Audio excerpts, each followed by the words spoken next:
I'd like to continue our thoughts as we are heading into a service as reading from Isaiah chapter 16, verses 2 through 5. Would you listen carefully to the reading of his word? The women of Moab crossing the Arnon River are like a flock of birds scattered from their nests. Moab's messengers say to the people of Judah, "Be kind and help us. Shade us from the heat of the noonday sun. Hide our refugees. Don't turn them away. Let our people live in your country and find safety here. Moab, your cruel enemies will disappear. They will no longer attack and destroy your land. Then a kingdom of love will be set up, and someone from David's family will rule with fairness. He will do what is right and quickly bring justice." You know, the prophet Isaiah is almost giddy when he gets to declare an oracle against Babylon a few chapters earlier. They're the proud oppressor. But the oracle against Moab is quite different. Destruction is coming to Moab, and God's servant Isaiah is sad to hear it. After all, there had been a famine in Judah when Naomi and Elimelech resettled in Moab. Boaz married Ruth, Moab's homecoming queen. And to hear the Lord had rendered judgment against Moab and destruction is coming moves Isaiah to pity. Destruction's coming. And so a band of fleeing Moabites are on their way south along the King's Highway from Damascus across the Arnon River.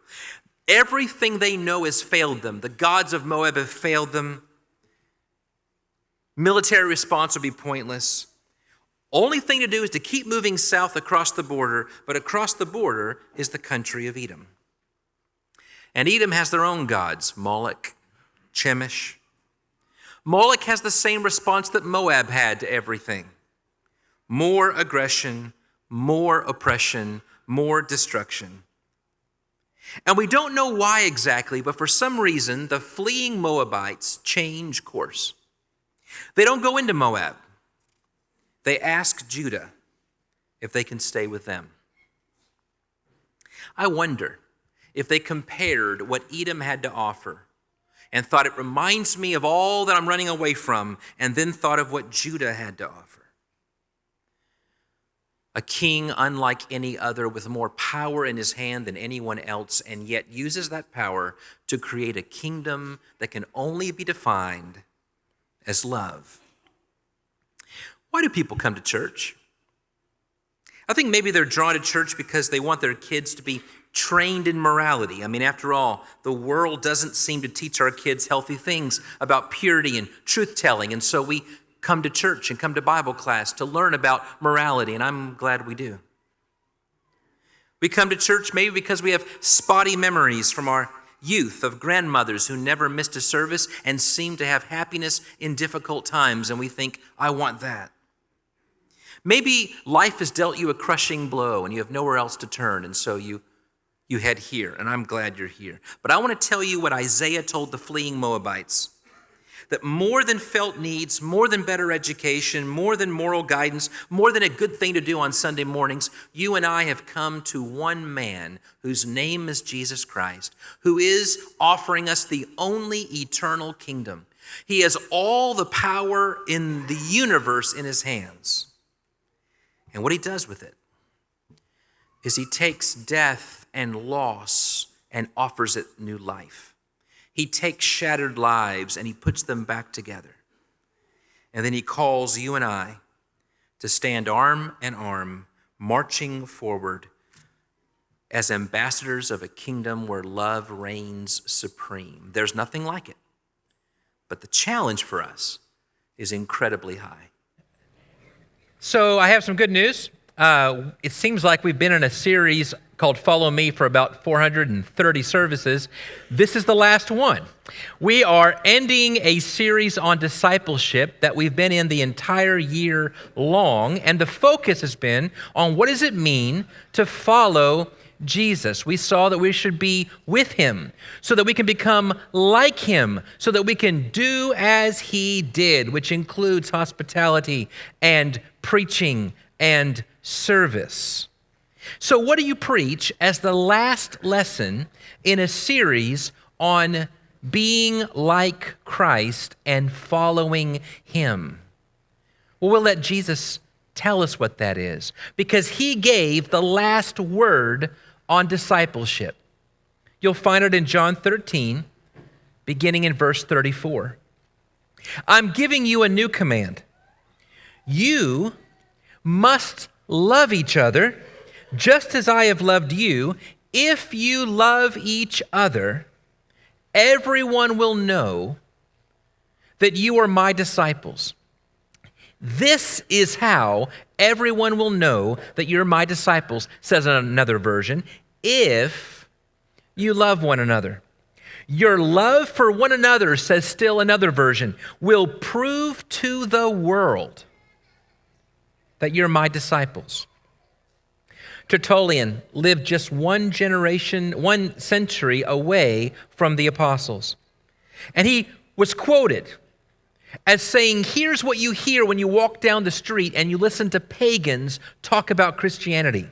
Oh, they'll say all kinds of things about how odd we are, how weird we are, strange things we believe and do. And yet, they'll say, see how they love one another.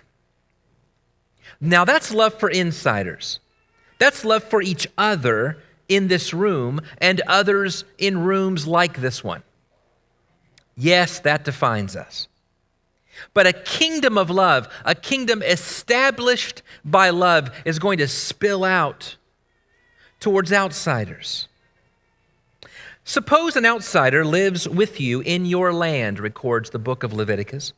Don't mistreat any foreigners who live in your land. Instead, treat them as well as you treat your own people and love them as much as you love yourself. Remember, you were once foreigners in the land of Egypt yourselves, for I am the Lord your God. Followers of the God whose name is love, who live in the kingdom of love. Love not only insiders, but outsiders. But we haven't covered the full gamut yet. Hear the king of the kingdom of love issue this edict. This is what I say to all who will listen to me. Love your enemies. And be good to everyone who hates you.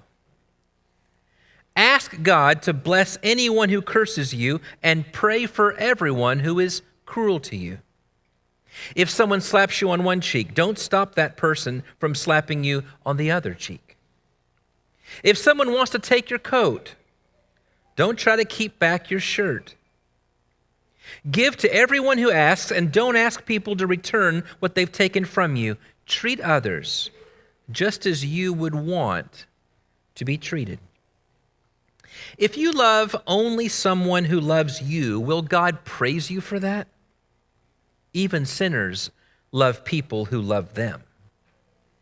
If you're kind only to someone who's kind to you, will God be pleased with you for that? Even sinners are kind to people who are kind to them. If you lend money only to someone you think will pay you back, will God be pleased with you for that? Even sinners lend to sinners because they think they'll get it back. But love your enemies and be good to them. Lend without expecting to be paid back, then you will get a great reward, and you will be the true children of God in heaven. He is good even to people who are unthankful and cruel. Love your enemies? The very idea seems absurd.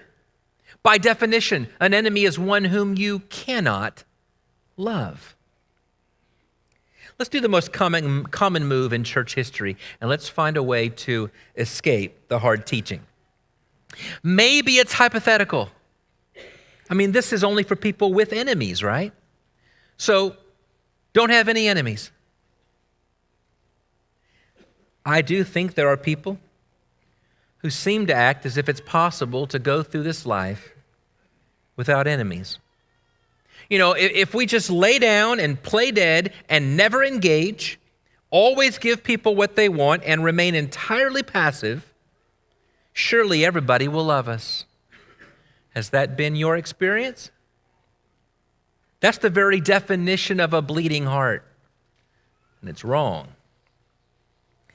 Alternatively, some people think that those who are on the other side of whatever fence you choose will always be our deep and profound enemies, no matter what we do, and those enemies can never be won over with kindness.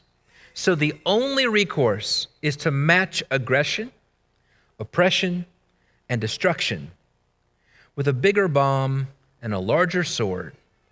That is the very definition of an us versus them, kill or be killed, naturalistic worldview that we reject in our science, but seem to wholeheartedly accept in other areas of our life. Now contrast that with what appears to be a handy-dandy 7-point checklist given by Jesus in his Sermon on the Mount and his Sermon on the Plain. There are those who will hate you. There are those who will curse you. There are those who will abuse you. There are those who will strike you. There are those who will rob you. There are those who will demand from you, and there are those that will steal from you. And later, the apostle who's writing to a young Timothy will say, all who live godly in Christ Jesus will suffer persecution. I find it so interesting that Jesus doesn't tell us how to feel about these people. When enemies do enemy things to us, we're not told how to feel about them. He tells us what to do when our enemies attack. There are those who will hate you. Do good to them. There are those who will curse you. Bless them. There are those who will abuse you. Pray for them. There are those who will strike you. Offer them the other cheek. There are those who will demand from you. Give them whatever they ask. There are those who will steal from you. Let them take it from you. Now, I want you to notice something truly amazing that hasn't happened yet in our text. At no time in this process so far does Jesus ask us to forgive them. I haven't seen that yet, have you? And I think the reason why he says, I want you to do to them and receive from them, but he doesn't yet say forgive them, is because he's talking about hatred and abuse that is still going on. How can you forgive someone from doing something that they're still in the middle of doing to you? Jesus isn't asking us to forgive people just now, since the hostility is still going on, but he is asking us, in the midst of receiving scorn, abuse, shame, strikes, frustration, and persecution, he tells us to love them. We hear so often about marriages that end because one or the other one says, I don't love you anymore. And what they mean to say is, I don't feel certain feelings or desire to show any actions toward you anymore. But when the feeling is absent, but the marriage bond is still there. The best response is not to claim that no love exists. The best response is to love.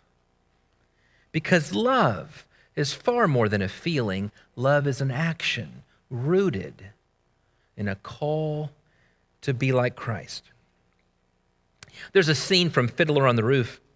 Tevye asks his wife if she loves him. And she says, "Are you kidding me? For 30 years, I've cooked for you. I've cleaned for you. I've shared my bed with you. And you ask if I love you?" She says, he looks back at her and he says, "Oh, so you do love me?" And she thinks for a second and says, "Well, I suppose I do." Love often comes down to simple, faithful actions, especially when you're not sure what you're feeling. The response of Jesus can be misunderstood. Oh, it has been misunderstood. You can hear him saying, love means being a doormat, which is not what he says. Or he may say, oh, love means having warm, fuzzy feelings toward those who wish to harm us. Doesn't mean that. What he says is, I want you to respond with actions that can only be characterized as coming from a kingdom of love. I told you there are 7 things in that list, but there's an 8th thing. They will try to kill you and watch you die. In fact, for some, they will kill you and watch you die. And what do you do in those cases? What option is most tempting when the attack seems most brutal? Suppose someone you love were to die at the hands of a person or a group or a nation. What do our instincts tell us? Our first instinct we feel is this: if they killed, they deserve to die. Anything less than ultimate punishment fails to appreciate what seriousness of what's happened. It dishonors a grieving parent's dead loved one. It dishonors us as a people. If the enemy kills, we must kill. It's our first instinct. And as we debate that point, the fear associated with that begins to settle in, and it begins to apply to lesser areas. If that's true with those who kill, maybe the same instinct should apply to those who intend to kill. And then maybe we should apply the same instinct to those who want to kill. And then perhaps we should extend it to those who say things or hang around people who say things that make people think that they might want to kill. And before you know it, it seems perfectly normal, perfectly right, perfectly good to respond to those who abuse us and curse us and strike us and demand from us with that deeply carnal kill or be killed instinct, rooted in a kingdom of fear. And then Christ comes along and says, I have a new command for you. It's a hard one. It's maybe the highest and hardest one, and you are going to have to be the sign to the entire world of what won't make sense to them. I want you to stand in a kingdom of love and hear from me, the King, that when you're faced with hatred and hostility, do these things, will you? Do good to those who hate you. No matter how much you hate me, I will never hate you. This will end. Don't let them turn you into a monster. Repay evil with good. Bless those who hate you. Watch what you say. Try to keep your temper under control. Remember how often we too use clouded judgment and love the wrong things. Pray for those who abuse you. Abuse is often systemic, and the abuser is caught up in it. And as you pray, ask God not only to be present in keeping you from harm, but that he might fix what is broken even in them. Offer the other cheek. Don't let the Those who want to intimidate you into playing the same game on their terms. This says, I don't accept that responding to you in a way that will destroy you trumps every other possibility, or even that it's the best way to get your attention or to show you our deepest values. Don't withhold your shirt. Surprise your enemy with your generosity. In this way, you show them that you have not become like them. Give to everyone who begs. Oh, it's easy to think only of what's happening to me and forget there's so much broken in this world. There's always somebody worse off than me. Reach out to them with a fresh perspective. Don't ask for your property back. We take nothing with us when we go out of this world to be with God, so why not start now living in a way in which things of this world do not define us? And we still have to wrestle with that eighth one. What if they seek to take our lives for the kingdom of heaven's sake? It helps me, I bet it helps you to know, that the same king who gave us these 7 points, when asked, what about the eighth one, applies all 7 when he himself is being led like a lamb, like a sheep to the slaughter, as they seek to take his very life, and as he hangs on a cross. They hated him. They cursed him. They abused him. They struck him.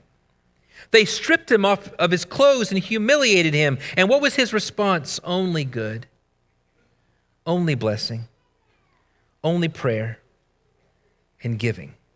And only after all of these actions of love, only after truly loving them, did he open his mouth and say, Father, forgive them. He loved them. Then he forgave them.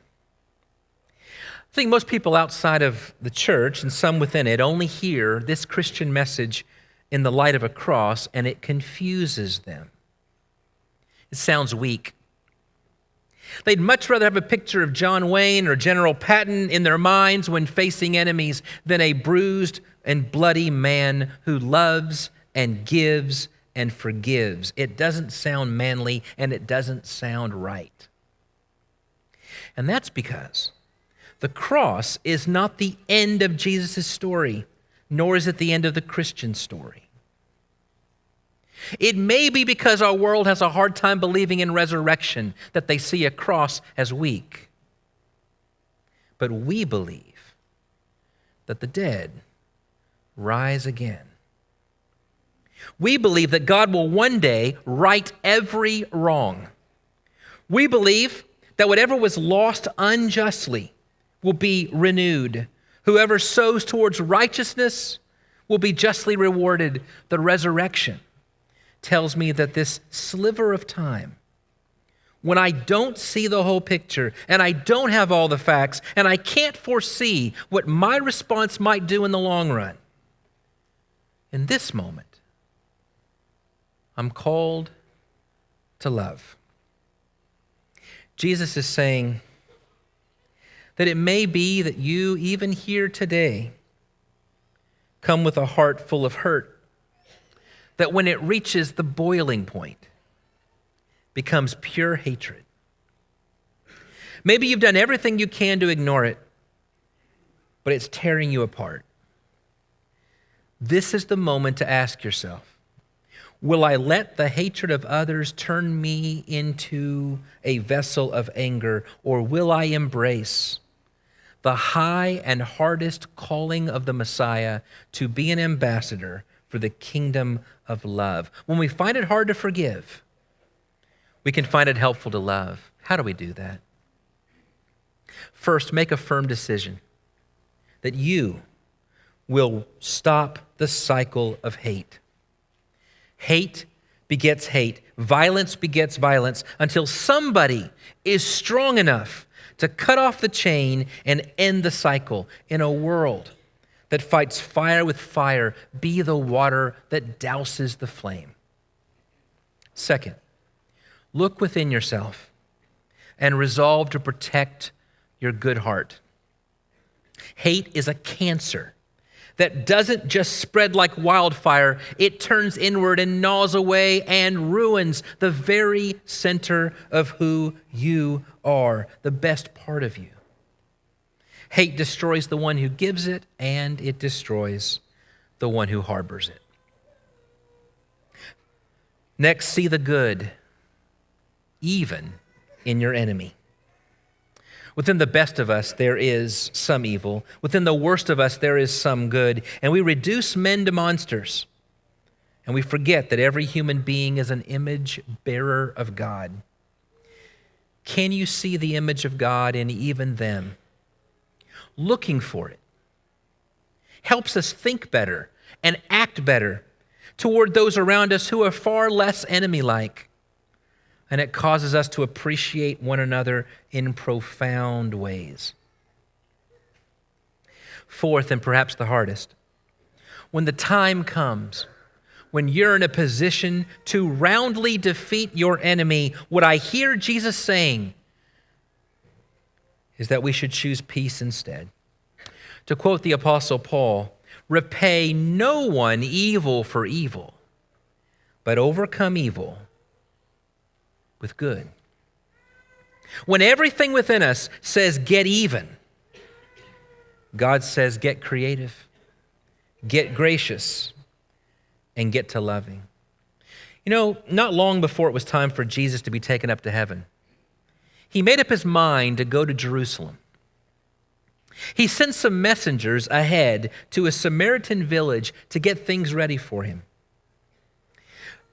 But when he was on his way to Jerusalem, the people there refused to welcome them. When the disciples, James and John, saw what was happening, they asked Jesus, Lord, do you want us to call down fire from heaven to destroy these people? And Jesus turned and corrected them for what they had said. That's Luke 9. And some versions end with this line. Jesus said, you don't know what kind of spirit is influencing you to say that. We wrestle against spiritual powers. We fight to destroy evil systems. But we root for people against all odds. That is the kingdom of love. David found his moment. The man who threw a javelin at David, who let loose the hounds to chase him down to the grave, now sleeps at his feet. And all David needs to do is thrust in the knife. And he wouldn't do it. Far be it from me to take down the Lord's anointed, says David. And I wonder if there's a lesson in there for us when it comes to how we treat our image-bearing enemies. There may come a time in which you will have the opportunity to respond to someone who has treated you worse than anyone else on the planet, and now you're in a position to take their job away, to make things a little harder for them, to respond in a way that lets them get theirs. And it's in that moment that we must not do it. It was Jesus who said, do you want to be blessed? Do you want to know the blessed life? Then be a peacemaker. It's not enough to be a peacekeeper, to go along to get along. There's already peace, I'll keep the peace. We're called to be peacemakers. Now that can only mean that we're called to create peace where there is no peace. Dousing flames and refusing escalation, we wade into conflict and chaos on a mission for reconciliation. And why? Because that's what Jesus did for us. And get this, this will blow your mind. When we're trying to figure out what to do with our enemies, Jesus, through the Spirit, through Paul, says this, can I remind you that while we were still enemies, Christ died for us. Do you know the phrase that connects being a peacemaker in Matthew 5 and our call to love our enemies in Luke 6? In both cases, the text says, be a peacemaker, love your enemies, so that you can rightly be called sons and daughters of God. The same God who causes his sun to rise on us and them, who sends the rain to us and them, and so should we. And finally, trust in the power of love to redeem even the least likely among us. Paul said, I know the grace of God. Believe me, I'm living proof. I was the least of all. If God could save me, he could save anyone. Oh, if we all had that perspective. Every kingdom of the world thinks the best answer to violence is violence. An eye is demanded for an eye.